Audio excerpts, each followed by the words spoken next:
Graça e paz, abençoados. Mais uma vez o canal Luzes da Graça traz a você um novo tema.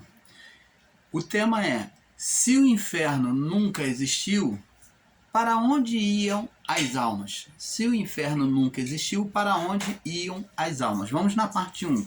Isso é uma pergunta, tá? Então vamos aqui estar mostrando para os nossos irmãos ensinadores em graça aí, principalmente, ou ensinadores da graça, né? Que alegam que inferno é sepultura e eles alegam que o inferno nunca existiu. Principalmente os nossos irmãos, alguns que saíram dos ensinos da graça e estão indo para o ateísmo. Estão agora ensinando que o inferno nunca existiu. O inferno nunca existiu. Então, como já na série abaixo aqui, na série abaixo, anterior, eu já expliquei que inferno foi... o inferno tem o significado de separação. O inferno é a separação do Criador. E ele, na sua separação, ele trouxe as suas consequências da separação, como o quê? A maldição sobre a decadência, né? A deformação sobre a natureza, e a deformação no homem, na vida do homem, no corpo físico. Quando houve a deformação espiritual, ou a separação de Deus, do Criador, então houve a deformação na natureza, né, por causa de Adão. Deus diz lá em Gênesis 3, 18, 17, que deixa ouvir a voz da tua mulher e não obedeceste a voz que eu te disse para não comer, e agora por causa de ti maldita é a terra por causa de ti. Então Deus vem mostrar a sentença sobre a terra, que por causa de Adão a terra se torna abençoada, amaldiçoada, né? Então ela sofre a sentença de produzir cardos e espinhos, sofrimentos e o espinho fala de sofrimento e dificuldade, cardos, que é embaraços, que é sofrimentos e embaraço. O cardos, ele é o embaraço na vegetação, são vegetações estranhas que nascem no meio das pedras ou no meio de outras vegetações. Então, Deus fala que agora na criação, por causa do pecado de Adão, o homem viveria com a terra, ela não seria tão fértil quanto era, mas que haveria agora cardos, espinhos e cardos. Espinhos e cardos, quer dizer, sofrimento e embaraços e dificuldades. Então, agora o homem passou a ter a conseguir as coisas com muita labuta, que ele agora, com o suor do rosto, ele iria conquistar o fruto da terra, ele tinha que suar. Então, ele tinha participação divina, espiritual, antes, mas no pecado foi rompido isso. E também, a partir daí, né, como houve a separação, que foi chamada de morte espiritual, que é a separação do Criador, então como o inferno, que é a separação, que nós, canal Luzes da Graça, ensinamos hoje, que é a separação do Criador, então, a partir daí, então, o homem passou a morrer fisicamente, voltar ao pó, porque vieste do pó e agora ao pó se tornarás. Porque agora ele vai ficar agora restringido à natureza física do pó. Ele vai ser matéria, porque ele se voltou para as obras da carne, desejando ouvir a carne, a mulher dele. Então ele se tornou carnal. Então, agora vamos entendendo isso. Vamos começar por João capítulo 14. Vamos começar aqui. Se o inferno nunca existiu, para onde iam as almas? Vamos começar aqui em João 14, fazendo essa leitura nessa parte 1. João 14, Evangelho de João 14. Evangelho de João 14, no verso 6. Diz assim: disse-lhe Jesus... Vamos ler daqui... Vamos ler do verso 1 até o 6, vamos para ter um perfeito entendimento. Não turbe o vosso coração, crede em Deus e crede em Deus e crede também em mim. E ele fala: na casa de meu pai há muitas moradas. Como já expliquei aqui nos vídeos abaixo, moradas aqui não é habitação física, não. Mas essa morada aqui que Jesus está se referindo, fala de almas, de vidas. Essas moradas não são moradas para as pessoas, para as almas, mas são moradas, elas que são morada divina. Jesus aqui está falando, quando ele se fala de moradas, ele está se referindo a almas, vidas. Então, na casa de meu pai há muitas moradas. Tá vendo? Muitas vidas, muitas almas. Se não fosse assim, eu vou-lhe teria dito, vou vos preparar lugar. E quando eu for e vou vos preparar lugar, virei outra vez. Quando eu for e vos preparar lugar, virei outra vez. E vos levarei para mim mesmo. Ele está falando da sua volta, né? Que aconteceu pelo batismo, né? E agora acontece pela morte. A partir daí aconteceria pela morte, a vinda dele. Para que onde eu estiver, estejais vós também. Ó, tá vendo? Ele vem habitar em nós. Ele vem habitar. Para que onde eu estiver, estejais vós também. Mesmo vós sabeis para onde eu vou e conheceis o caminho. Né? Então ele fala aqui da pré-existência do homem fora do corpo, né? Como espírito. Disse Tomé, aí Tomé vem dizer no verso 5, Senhor, nós não conhecemos para onde vais, e como podemos saber o caminho? Nós não sabemos para onde tu vai, e como nós podemos saber o caminho? Então Tomé estava querendo saber qual era o caminho das almas. Qual o caminho das almas? Por isso que o título é Se Inferno Nunca Existiu, para onde iam as almas? Então Tomé, ele queria saber o caminho para as almas, para ele, para os outros, para os discípulos e para a alma deles irem. Aí Jesus disse assim, ó, disse-lhe Jesus, eu sou o caminho, ó, ele usou a palavra, a figura do tabernáculo. Jesus, quando fala caminho, estava apontando, por quê? Caminho, qual era o caminho que era apontado? No átrio. No átrio. Ali entrava-se pelo portão, que era chamado de caminho. E ali se fazia sacrifício de expiação, que era o primeiro ponto para poder se aproximar de Deus. Era um caminho para Deus que se fazia ao entrar no tabernáculo, no pátio do tabernáculo, no átrio, ali era o caminho. Jesus usou outra palavra do tabernáculo. Eu sou a verdade.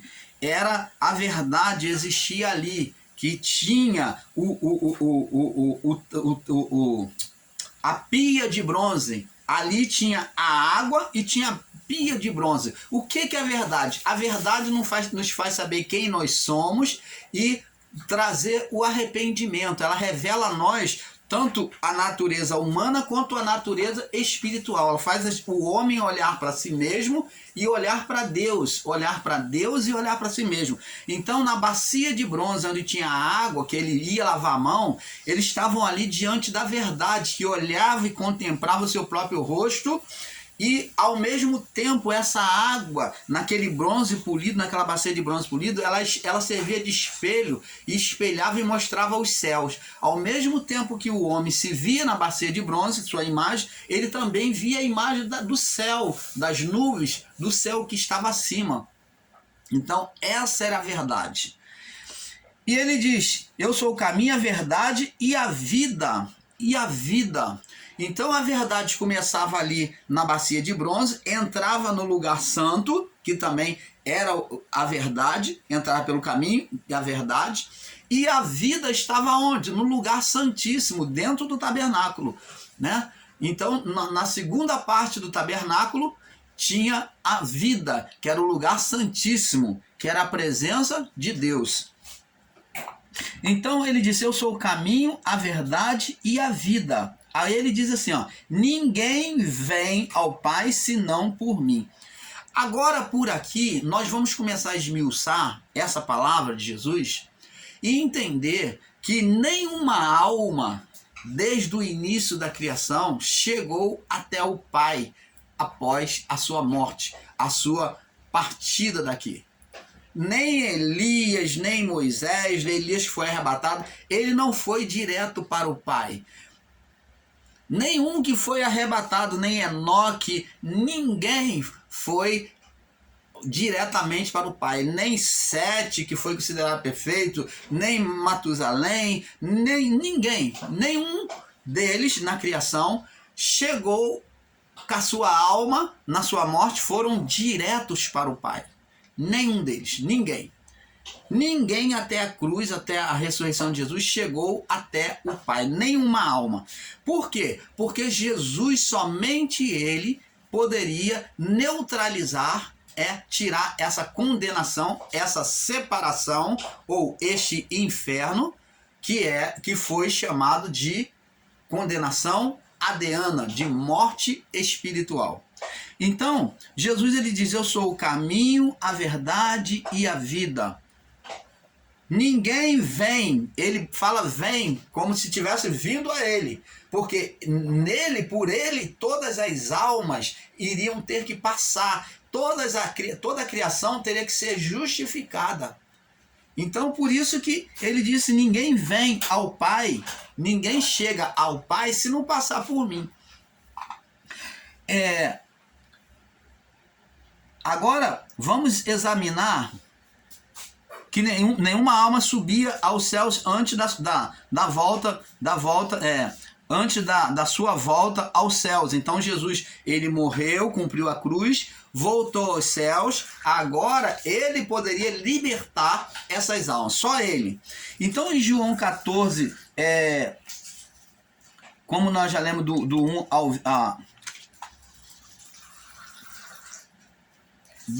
ao 26, nós podemos ler do 1, você pode ler do 1 ao 26, que você vai entender. Agora vamos ler em 1 Corinto, Paulo falando, 1 Corinto capítulo 15, Paulo vai falar na mesma visão. Bom, 1 Coríntios 15, no verso 20 e 22, diz assim: depois virá o...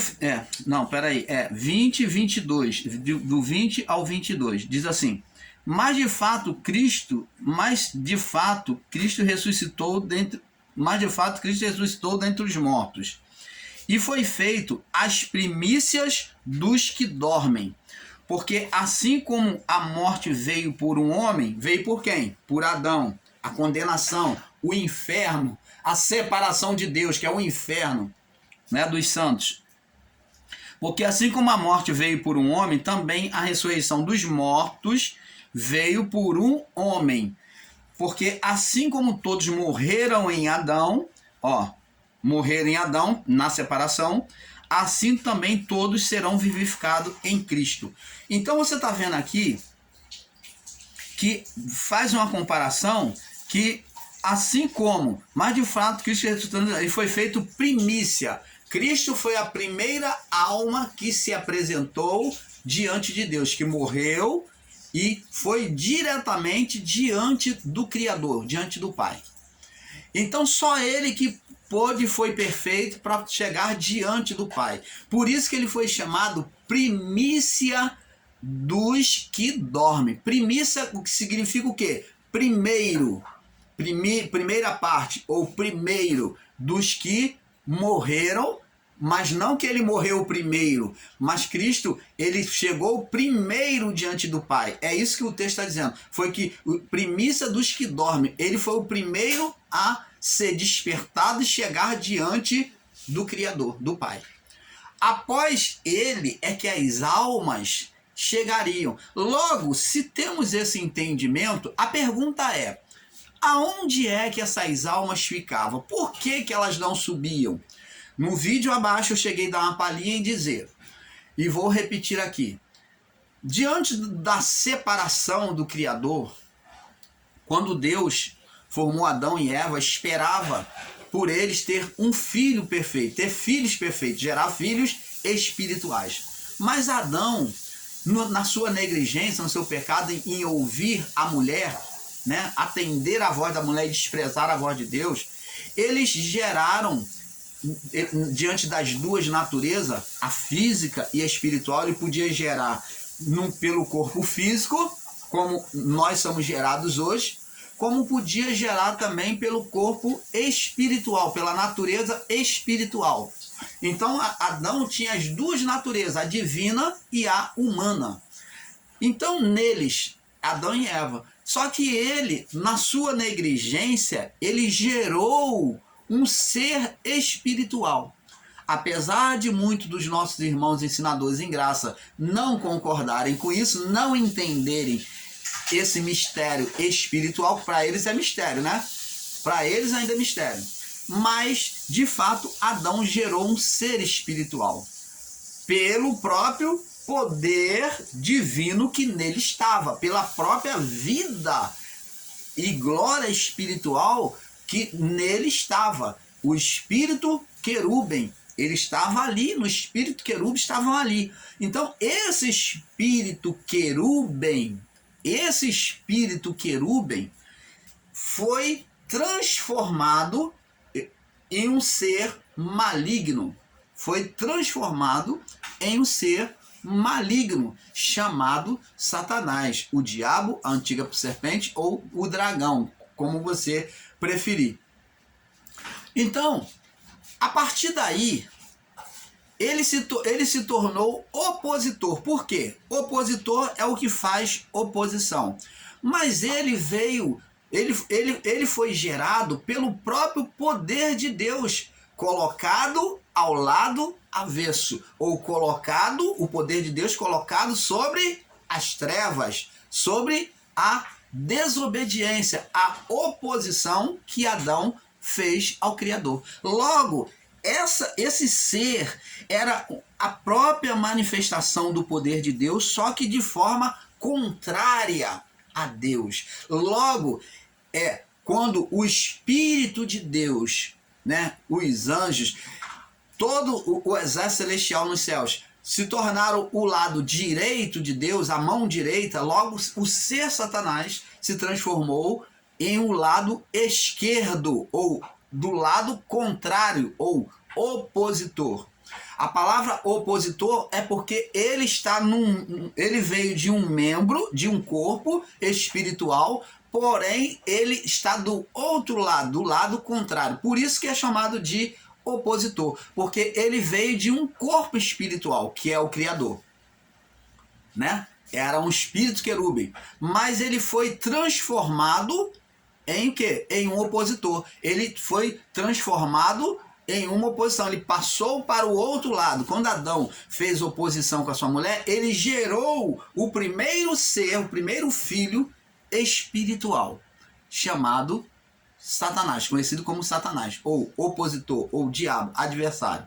Então, é isso que nós buscamos esclarecer para você. Mas ele foi formado através do próprio poder de Deus. Você vai entender isso e nós vamos explicar isso mais à frente para você. Vamos lá, para que você entenda melhor. Vamos ver aqui no livro de Êxodo. Vamos esclarecer mais uma vez. No livro de Êxodo, capítulo 2. Êxodo 2. Êxodo 2. Capítulo 2. No verso...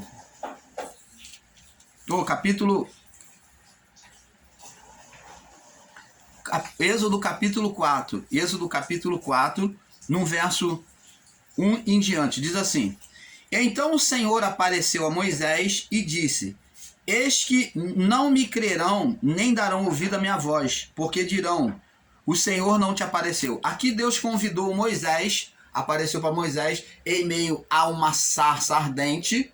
Deus se manifestou no físico, porque o homem era carnal, passou a viver sobre a vida da carne, sobre aquilo que olhava. Ele foi atraído lá no Éden pelo que olhava. Então, a concupiscência da carne é que prevalece em nós. Então, Deus se manifestou nele numa aparência, numa sarça que não se consumia. Então, chamou a atenção de Moisés. Foi a forma que Deus teve de atrair a atenção de Moisés, para chamar ele para liderar o povo na libertação do Egito. Então, no verso 2 diz assim: o Senhor disse-lhe: o que é isso que tem na tua mão? Então, Deus, para encorajar Moisés, fala com ele. Agora ele diz assim, e ele disse: uma vara. Isso aqui é uma vara, Senhor. Aí, o que Deus disse para ele? A vara tornou-se a representação da palavra de Deus. Lembra lá no Salmo 91 que diz: a tua vara e o teu cajado me consola. Vara física não consola ninguém, mas a vara ali dita é a palavra de Deus. Então, a tua vara e o teu cajado me consola. Ele disse, uma vara, verso 3, e ele disse-lhe, lança na terra. Então Deus quis mostrar um mistério para ele. Aqui Deus vai revelar a ele o mistério da natureza humana. Deus está mostrando, ó, a natureza humana é assim. Você está vendo essa vara que está na tua mão, Moisés? Lança ela na terra, ó, lançou. A vara como representação da palavra, aí lançou na terra aquela vara que era algo útil para afugentar os animais, as cobras, as peçonhas, os lobos contra as ovelhas e até para ele andar seguro no deserto. Agora ele tinha medo da vara porque ela se transformara em uma serpente ou numa cobra. E então Moisés fugia dela. Então Moisés fugia, tinha medo. Por quê? Porque se transformou numa serpente. Então disse o Senhor a Moisés. Moisés não sabia dominar a serpente. Agora Deus vai ensinar ele no verso 4. Então disse o Senhor a Moisés. Como é que se domina a serpente?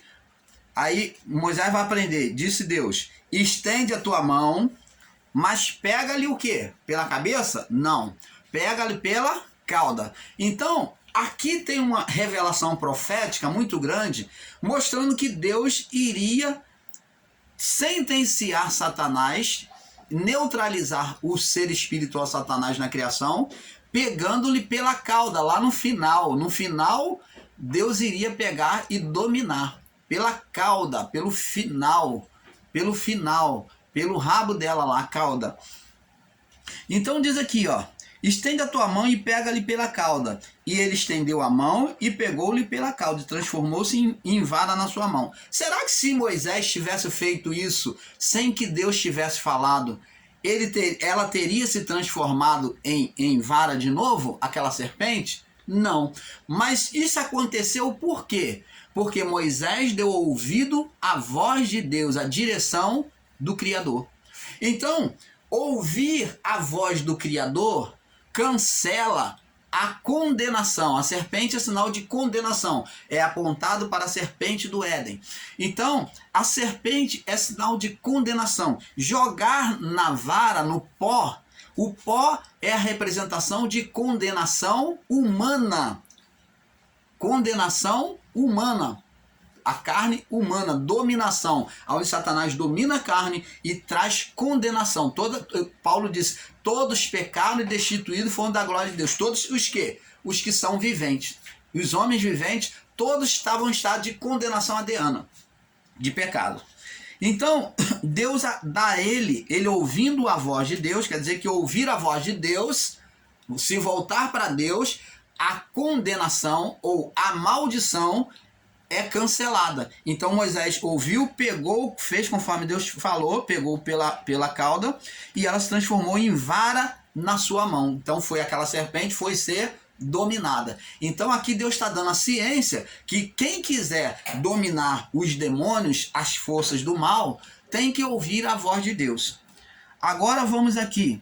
Verso 5, para que creiam que te apareceu o Senhor Deus de teus pais, o Deus de Abraão, o Deus de Isaque e de Jacó. Disse mais o Senhor, põe agora a tua mão no teu seio. Agora Deus vem dar outro sinal para que ele entenda. Põe agora a tua mão no teu seio, ou no teu peito. Então Moisés colocou a mão no peito, e tirando-a, eis que estava leprosa, branca como a neve. Então o que Deus está mostrando para Moisés? Que do coração do homem procede o mal, a lepra, a condenação, procede o mal. Mas agora disse mais o Senhor, no verso 6, põe agora de novo a tua mão no teu seio, e tirando, eis que a mão que estava leprosa, ficou branca, né? E diz, torna a pôr a mão no teu seio, verso 7, né? E tornou a colocar a sua mão no seu seio, e depois tirou do seu seio, e eis que se tornara como a sua carne. Então ela voltou ao normal, ela voltou à taça sadia. Então não está sendo esclarecido a nós que o mal e o bem procede do homem, que a maldição e a bênção procede de o homem ouvir ou não a voz de Deus. Tudo vai depender do coração humano. Aí, existem irmãos aí que não têm a menor espiritualidade para poder entender as escrituras e fala baboseira. Então, os demônios que existem hoje no nosso meio são produzidos, como nós do canal Luz da Graça ensinamos, a partir do homem, do pecado do homem, da carnalidade, da malignidade, da idolatria, da feitiçaria. Isso tudo gera demônios sobre a vida das pessoas. É isso que gera, porque gera do coração. Jesus disse que do coração do homem é que procede os maus desígnios. Do coração do homem é que procede os maus desígnios. Não é isso que está dizendo aqui? A palavra diz lá em Provérbio, de tudo que se deve guardar, guarda o teu coração. Ó, de tudo que você tem que ter zelo, cuidado, guarda o seu coração. Porque dele, de quem? Do coração humano, procede. Da onde é que procede o mal? Do coração humano. Dele procede as fontes, duas fontes da vida. Qual é essas duas? O bem e o mal. Fonte de bem e fonte do mal. Então, o homem é quem produz demônios. O homem é que produz o mal sobre a vida dele. É isso que nós temos que entender. Agora, voltando lá, nós já provamos aqui para vocês que o mal procede do homem. Os demônios, as forças malignas espirituais, procedem do homem. Porque no passado, de fato, lá no período noélico, né? No período noélico, no período antigo da lei, Satanás ainda ele passou um certo período que ele reinava, que ele dominava, ele tinha poderes, ele fazia sinais miraculosos. Ele não fez lá a tormenta no meio do mar, onde estava Jesus e os discípulos, foi ele, porque ele teve essa liberdade de fazer, porque era o reinado dele. Ele fez, quando Pedro quis mostrar sua fé, ele fez Pedro romper a fé ali e ter medo e afundar. Foi eles. Então, só que esse Satanás e os seus anjos foram aprisionados no abismo com correntes e colocados nas profundezas com pedras pontiagudas, até próximo ao dia do juízo, até depois do reinado de Cristo. Então, a partir do reinado de Cristo, depois que Cristo reinasse 1000 anos, então Satanás, diz a palavra no Apocalipse, que ele seria solto, como nós falamos na série aqui abaixo. Agora, amados, temos que entender que inferno, dito na Bíblia, primeiramente foi a separação do Criador, rompeu-se a comunhão, a ligação espiritual. Vamos ver aqui a não existência do inferno. Vamos ver aqui, antes de acontecer tudo, como é que era.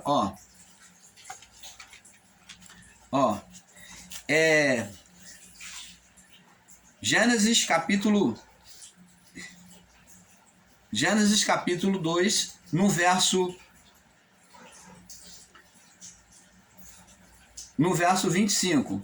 Diz aqui, e ambos estavam nus, homem e mulher, e não se envergonhavam. Você está vendo que não havia maldade no homem, até aqui. Agora, a partir do capítulo 3, que fala sobre a geração, a gestação deste mal por meio do homem e da mulher, a gestação espiritual, eu quando falo de gestação espiritual do homem e da mulher. Então, a partir daqui, dessa gestação espiritual, no capítulo 3, então, agora, quando o homem come do fruto, ele com a mulher come o fruto, então acontece algo. Vamos ler aqui, Gênesis 3, capítulo 6 em diante. Viu a mulher que aquela árvore era boa para se comer e agradável aos olhos, árvore desejável para dar entendimento, tomou do seu fruto, comeu e deu também ao seu marido e ele comeu com ela. Agora vamos ver as consequências. Então foram abertos os olhos de ambos e conheceram que estavam nus, e coseram folhas de figueira e fizeram para si aventais. E ouviram a voz do Senhor Deus que passeava pela viração do dia, passeava no jardim pela viração do dia, e esconderam-se Adão e a sua mulher da presença do Senhor entre as árvores. E o Senhor chamou Adão, como todas as vezes, né? Dialogava com ele e disse, o Senhor disse, Adão, onde estás? E ele lhe disse, verso 10, ouvi a tua voz no jardim e temi porque estava nu. E Deus disse-lhe, quem te mostrou que estava nu? Comeste tudo a árvore que te ordenei que não comesse? Então, você vê que a relação de Deus com o homem, do homem com Deus, era unânime. Era unânime. Deus vinha todo dia dialogar com o homem. A comunhão era perfeita.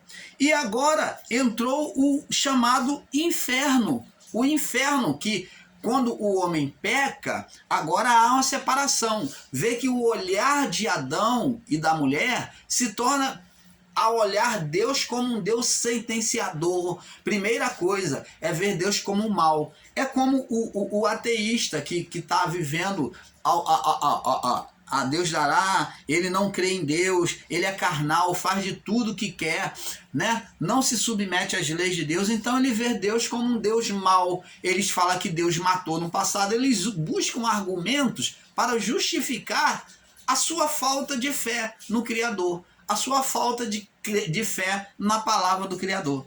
Então, Adão, da mesma forma, julgou Deus como sentenciador, como um Deus mau. Ouvi a tua voz no jardim, tive medo e escondi. Ele e a mulher tomaram a mesma atitude. E quando se Deus vinha amavelmente todos os dias, por que eles se esconderam?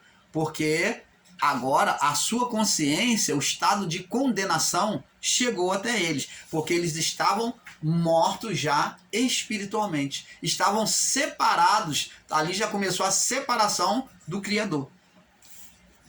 Então, amados, o que temos que entender é que inferno dito na Bíblia, primeiramente, foi a separação do Criador. Rompeu-se a comunhão, a ligação espiritual com o Criador. Né? Inferno é separação. Por quê? Por que inferno é separação?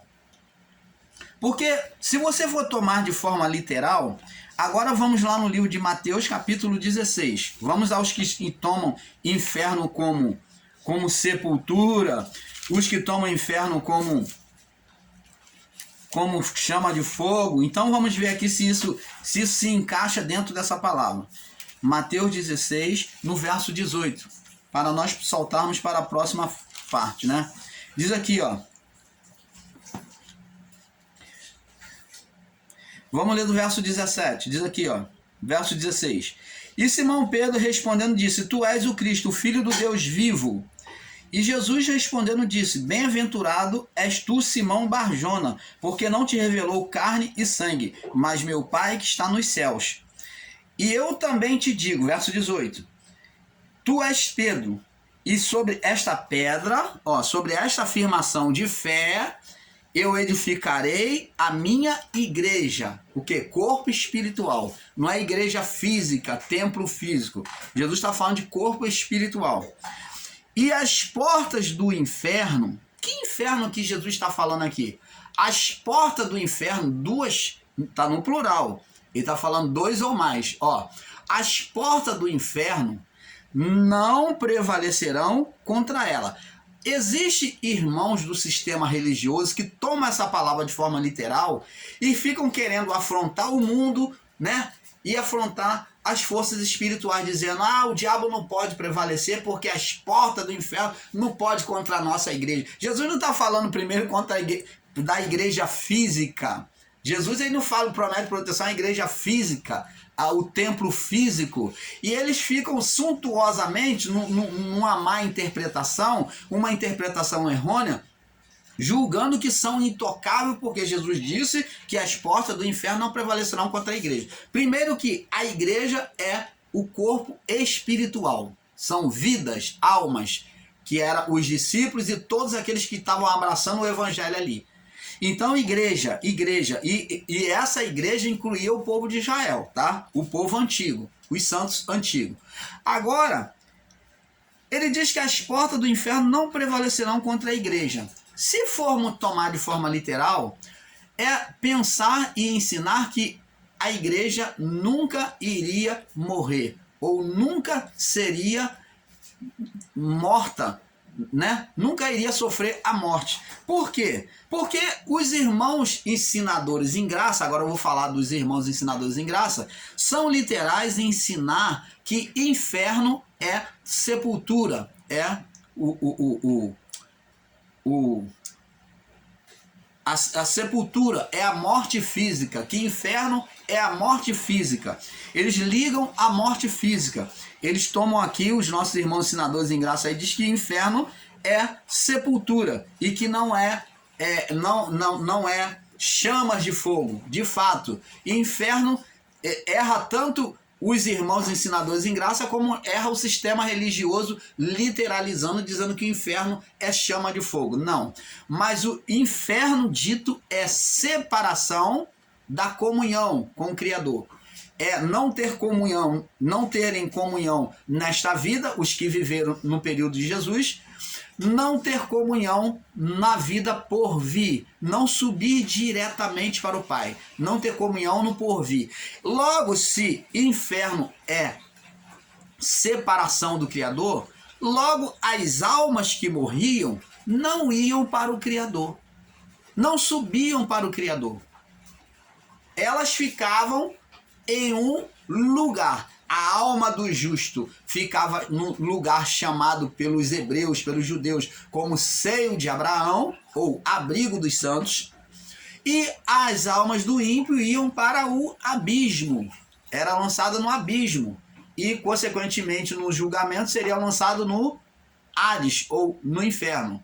Então, abençoados, não era nenhuma coisa, não era chama de fogo, e muito menos que Jesus está falando aqui de ser sepultura, mas inferno aqui está falando de separação. E ele diz que as portas do inferno não prevalecerão contra a minha igreja. Porque se tomarmos de forma literal, nós vamos ter que ensinar que a igreja, que o povo santo, pelo menos naquela época, vamos falar assim, não morreria. E a pergunta é, eles morreram? Morreram. E como é que os nossos irmãos ensinadores em graça estão aí ensinando que inferno é sepultura? Então eles estão ensinando uma mentira, estão totalmente, erroneamente enganados nos seus ensinos, porque estão afirmando que a igreja não morreu, que o povo do século antigo, do primeiro século, estão vivos até hoje.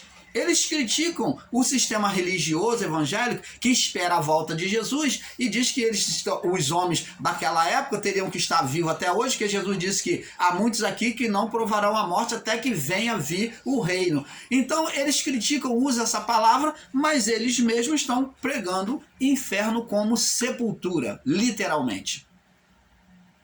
Eu não estou aqui afirmando que não tenha uma expressão. Tem expressão, o inferno tem expressão em sepultura, sim. O inferno tem expressão em chama de fogo, sim. Mas não podemos ensinar de forma literal, como sepultura. Porque senão você está dizendo que a igreja não morreu, a igreja de Cristo do primeiro século não morreu, está viva até hoje. Porque ele disse que as portas do inferno não iria prevalecer, não iria vencer. Ou se a morte... Se a sepultura, a morte, não iria vencer, prevalecer, então eles estão vivos até hoje. Estou certo ou não estou certo? No que estou falando. Então, quando Jesus fala de portas de inferno, ele fala de duas, no plural. Ele fala portas. Por quê? Porque existia de fato duas portas. Uma porta era do justo, que era uma forma de inferno, porque eles estavam separados. Aí você vê como o irmão Paulo está ensinando corretamente. Porque inferno é separação. O justo que morria de Adão até a ressurreição de Cristo estavam no estado de intermediário de sono, sonolência, no seio de Abraão, aguardando, né? Aguardando serem tirados dali. Então essa alma estava morta, que estava morta espiritualmente, parou ali no lugar intermediário, não podia subir, porque estavam mortos espiritualmente. Então logo, Só quem poderia tirar é Cristo. E elas estavam numa porta do justo. No inferno do justo. Ela estava em uma dessas portas. O justo estava no seio de Abraão. Uma porta do inferno. E a outra porta do inferno, irmão Paulo? A outra porta do inferno é o abismo dos ímpios. Então, duas portas. As portas do inferno não vai prevalecer contra a minha igreja. Explica mais claramente, irmão Paulo, para que a gente venha dar um mergulho mais profundo. Vou explicar. Se as portas do inferno não vai prevalecer contra a igreja, o que Jesus está dizendo é que ele estaria, a partir dali, retirando a morte espiritual. Por isso que a igreja, aqueles que ouvissem o evangelho, eles não estariam mais sob morte, condenação espiritual da primeira morte. Foram tirados da primeira morte, porque foram vivificados em Cristo. Estando vivificados, então não há condenação adeana. De todos pecaram e destituídos estão da glória de Deus. Então, a partir da ressurreição, essa condenação de todos pecaram e destituídos foram da glória de Deus, ela é retirada daquele povo do primeiro século que recebe o evangelho, que são chamados de igreja, e eles são vivificados, tirados do estado de condenação. Logo, as portas do inferno não podem mais trazer condenação adeana ou herança de pecado para eles, porque eles não vivem mais essa herança de pecado. Como nós, a partir da cruz, da ressurreição, não trazemos condenação adeana, ou não mais somos vencidos pela porta do inferno do justo. Você está entendendo, amado? Então, é isso que nós, do canal Luzes da Graça, trazemos e ensinamos a você. Ele diz, as portas do inferno não prevalecerão contra a minha igreja. Não prevalecerão contra ela. Vamos passar para a próxima parte, porque é um pouco aqui, um pouco ali. O negócio está ficando bom. Tem muita revelação para trazer nessa série aqui. Paz, vamos para a parte 2.